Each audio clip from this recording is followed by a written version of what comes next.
Good evening and welcome to another episode of Tsaá with Roma. Tonight, we are very lucky because we are joined by one of the poets that I really admire, and she is also a fellow Midland based poet. Her first collection, Significant Other by Carcanet, won the John Pollard Foundation International Poetry Prize in 2020. And her second collection, Baby Schema, still with Carcanet, was a Poetry Book Society recommendation in 2024. Her work have been featured in different magazines such as Poetry, Times Literary Supplement, the New York Review of Books, and the London Review of Books, and broadcast on BBC Radio 4. She has also co-edited a book of insect poetry for children, published by the Emma Press. She is an associate professor in creative writing at the University of Birmingham and a Walter Jackson Bate Fellow at Radcliffe Institute of Advanced Study at Harvard University in 2022 and 2023. In 2023, she was awarded an AHRC Research, Development, and Engagement Fellowship for her project Cuteness in Contemporary Environmental Culture, Developing Ecopoetic Practice. Welcome, Isabel Galleymore.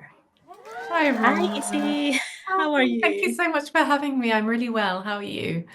I'm good, and I'm so glad that you're here. I'm just wondering if we could talk a little bit about your latest collection. I really am admiring Baby Schema.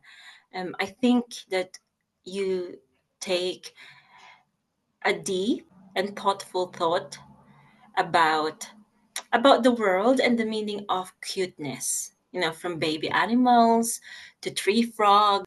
The one thing that really impressed me about Baby Schema is the fact that how the poems are, they're not long poems, you know, there are small poems. They're in form, they're quite cute as well. And as a poet who writes quite a long sequence, it's really refreshing to read these small poems, but they really punch hard, full of emotions and full of different topics, you know, from environment to capitalism to even more personal themes like the pressure of adulthood. The book brings this idea of cuteness, but that idea feels both charming and also unsettling.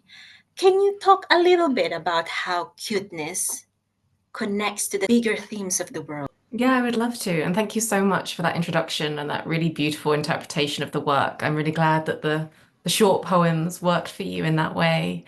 So, Baby Schema as a book kind of started out by my thinking around the environment and around nature. And probably my first book was a little bit more accurate and observational. So I was out there in the field and I was doing a lot of observations of rock pools and animals in the Peruvian Amazon and was generally focused a lot on more on field trips and kind of playing with that tug of war between the scientific world of nature and then the more playful anthropomorphic side of nature. And then I think once that book came out, so that was called Significant Other, and that was out in 2019. I started thinking about the next book and realizing that what could, I guess it was a question or like a thought experiment where I started thinking what could be worse than anthropomorphism. And I thought Mm, cuteness would be worse. mm, And so I kind of just wanted to think about that as a lens on the mm, natural world and on our everyday world because cuteness is so pervasive. It's mm. in our cartoons, it's in our key rings, it's in our homes in terms of interior design. I'm trying to think if I have an example close to hand. Maybe my cat will come in a minute and give me an example. But often our pets will be, chosen because they're Yes. cute and playful. So with this book, Baby Schema, here it is, I wanted to explore soft toy animals. I wanted to explore social media and how we often get these very cute presences in social media that kind of uplift our mood and make it easier to do our everyday lives. And it became really interested in how cuteness is is kind of not only in nature, but in just the kind of day to day. So it Mm, gets us through in some way. It helps us feel better. But it also has, as you rightly say, this dark side where cuteness is a kind of controlling factor. It's linked to the commodification of nature and to hypercapitalism, and it makes us want to buy things. Yeah, in the poems, there's kind of an exploration of the artifice of cuteness, um, as well as the kind of more natural side and how it applies to baby animals like mm. chicks and tree frogs, as you rightly say. You came from a perspective where you're writing about something mundane, something so simple, and like you said, it's quite pervasive. It's around us. I love that poem about when you the speaker went to Disneyland and Disneyland. That selling of cuteness and commodity was really highlighted. All the poems in this collection, there's that sense of tenderness and discomfort, even on the really tender poems. I'm particularly thinking about the poems that speak about creation of life, whether it's through birth, motherhood, or growing, tending plants. They seem to be deeply connected to that act of care. What do you think it means to care in today's world? And how does your poetry reflect that tension? That's such a beautiful question about what it means to care in the 21st century. Um, I don't even know where to begin. I mean, I suppose the title of the collection thinks a lot about care because the title Baby Schema comes from the anthropologist Konrad Lorenz, who thought about baby schema as a set of infantile features which apply to human babies as well as animal babies. And he listed them as being kind of the big head and the chubby cheeks and the big eyes. They're qualities that we would describe as cute Mm, today. And he suggested that those kind of features suggest a vulnerability that triggers in us a caregiving response. So immediately the cute is connected to care because it seems frail and needy.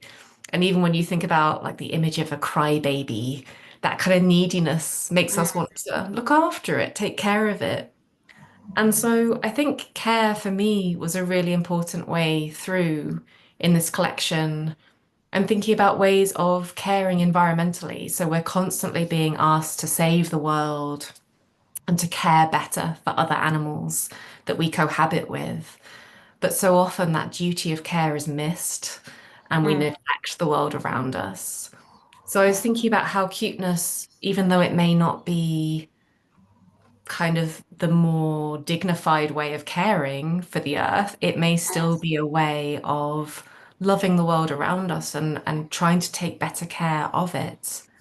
But I think there are also ways in which we become quite desensitized to wanting to care for other beings. And so you bring up that poem. There's a poem in the book called Night Thought about Mm. caring for a plant. I'm kind of deciding maybe not to. It's just too much effort. And I think in today's world, we are being asked to care on so many different levels. Mm. Um, so many things are asking for our attention.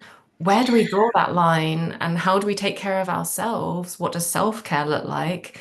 That was definitely one of the tensions in the book. You mentioned Night Thought. I really love that poem, and I think it perfectly shows how the speaker grapples with the feelings of almost attachment and detachment, and that tension between the mundane, the like house plant and pajamas, but also the bigger existential concerns. I wonder if you could expand more or maybe talk a little bit more on how do you think specifically that poem reflects the manner or the ways we navigate self-care, personal care, and responsibility in a world. It's quite overwhelming, isn't it? If we think about personal care or our accountability or responsibility for the world, It's just quite overwhelming, and in a way, they're quite disconnected somehow as well. Yeah, for sure. I mean, just thinking about my own home, I have lots of houseplants, some of which don't look too healthy. And, on a daily basis, I'm struggling with whether or not I'm being a good plant mom or caretaker for a plant. It depends how you want to identify as a carer for a plant.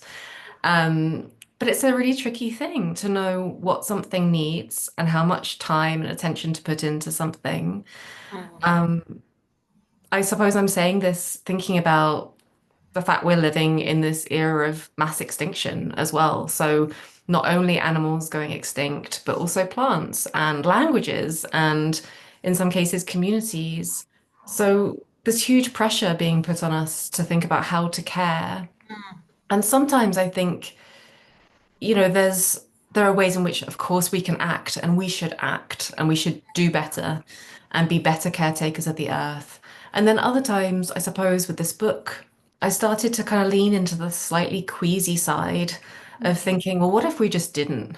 Like, what mm, if we became cynic? None of us did anything. None of us helped with the environment. What would that look like? mm, And I think it led me down this kind of slightly absurdist route where the playfulness that I'm interested in my writing, which is really part of my poetics, kind of found something really tasty to explore there. Like it wasn't something that I was kind of proud to present because I think most poetry tries to mm, be kind of a little bit more reverent over the natural mm. world. But I kind of wanted to explore the irreverent and to explore those moments and feelings that might not feel so good in thinking about how we care for the world around us. We're already pressured to be responsible and accountable, but at the same time to be unbreakable. So we need to make sure that we're always taking care of ourselves and going and always like not stopping. I really love how you again said about the idea of what if we don't care. Specific poem about a tree frog answering the questions like Oh a magic yeah, eight ball.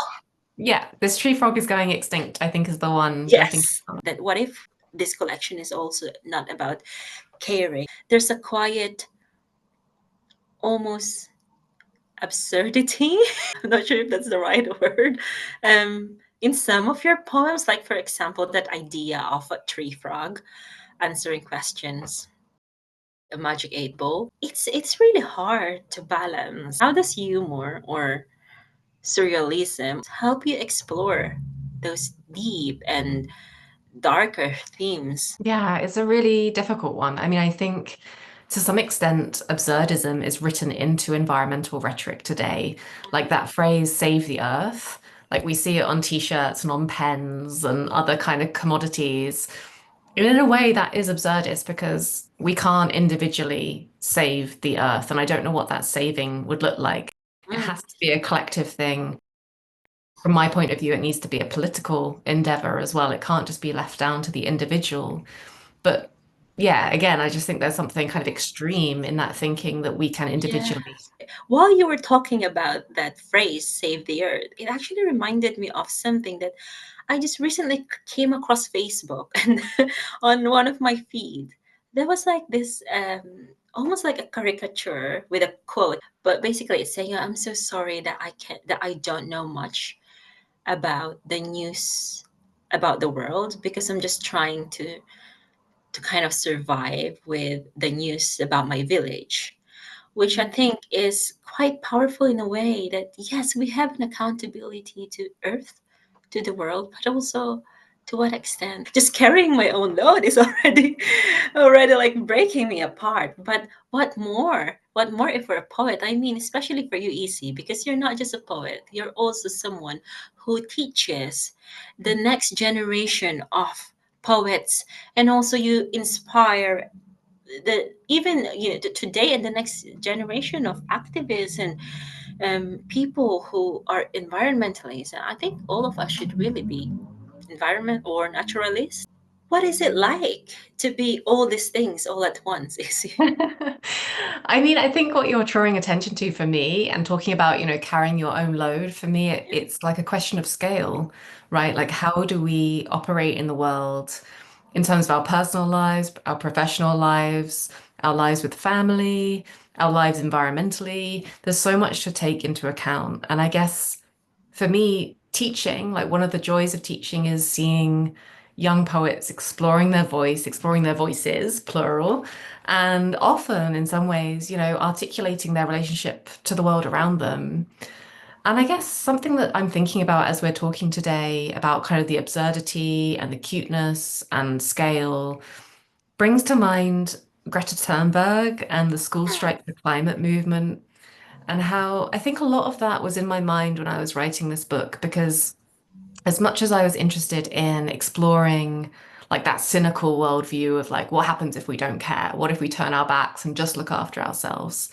I was also interested in the fact that a younger generation aren't doing that. Like they are very empowered. Mm, And I think Greta Thunberg is an amazing figure for inspiring the next generation of environmentalists. But I guess at the same time, I was really interested that that figure of the child that we think of as innocent and we think of as playful is becoming something different in our world today, is becoming a figure who is trying to save the earth and speaking to politicians and, really inspiring people. And I love that. But it's just really interesting that that relationship between the child and the adult has maybe swapped or changed in the last, I don't know, 10, 20 years. we were talking about the save the earth phrase, but also one of the phrases that's stuck with me Mother Earth in your poem.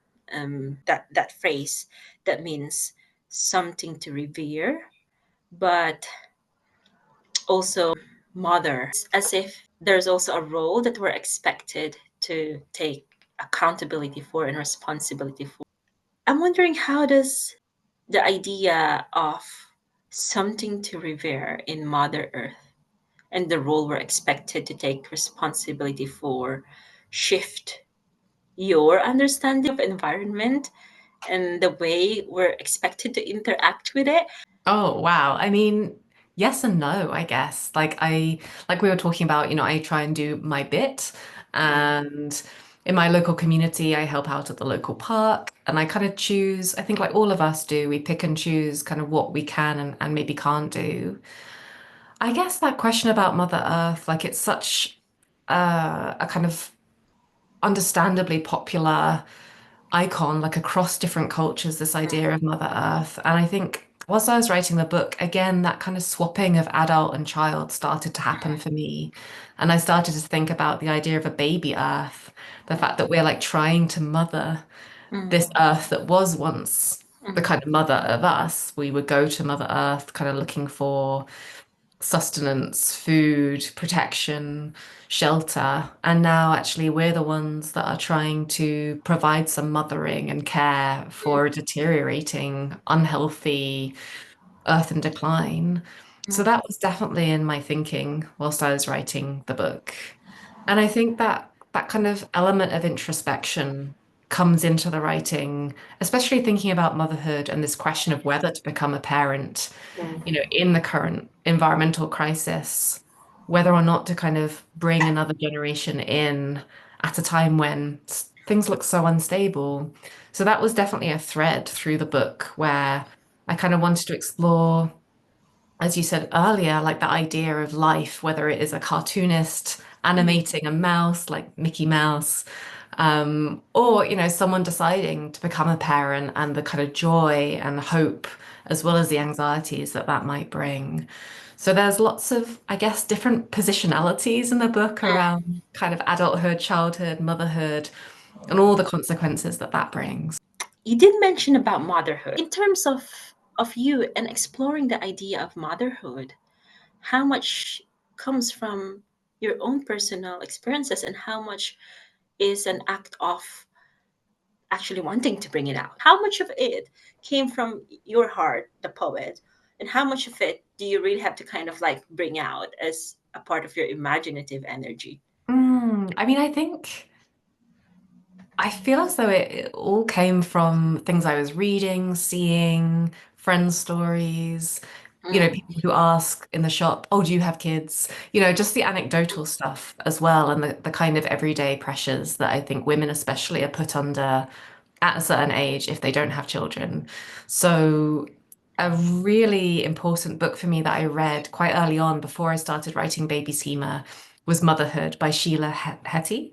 I don't know if Mhm. you've read it, but it's a fantastic Yeah. book about her decision about not having a child, ultimately. That's probably a bit of a spoiler that I've just put into our conversation there. It's a really good book, and a lot of it is kind of really leaning into a lot of the kind of negative associations of women who are child free.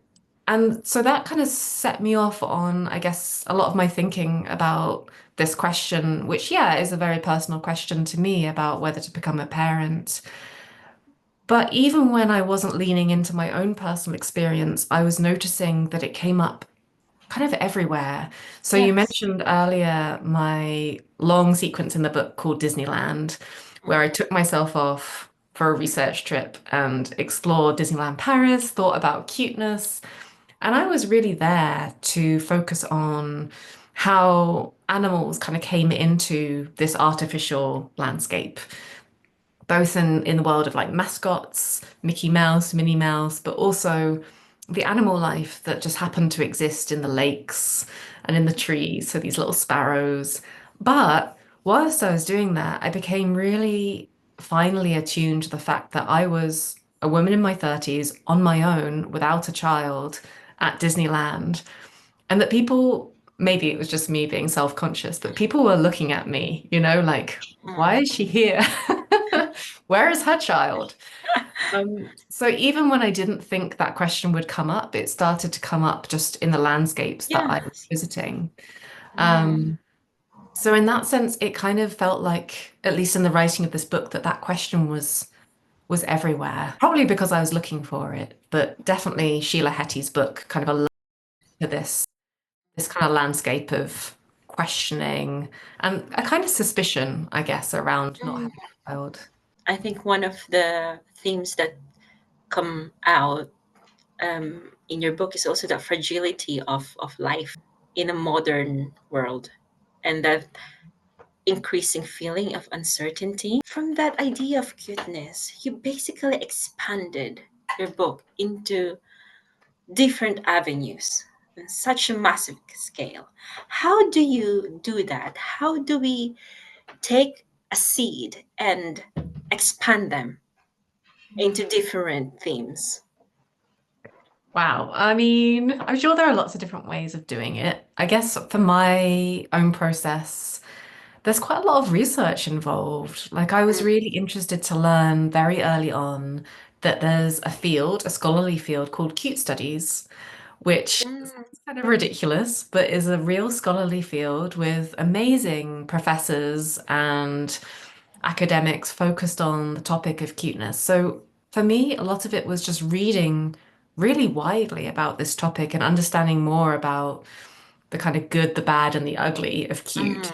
and the ways it affects our behavior, the fact that a lot of commodities have this kind of baby schema, these big eyes and chubby cheeks to get women to want to buy them, to mother them. So again, Mm. that question of motherhood is kind of very much tangled up in cuteness that we see in the shops. Um, so I guess research for me was a way of expanding the idea into something that could go in all sorts of different avenues. And kind of bringing in the personal as well definitely allowed me some different lenses of focus. So I could kind of start asking some of the bigger questions and bring myself more into the forefront of the book.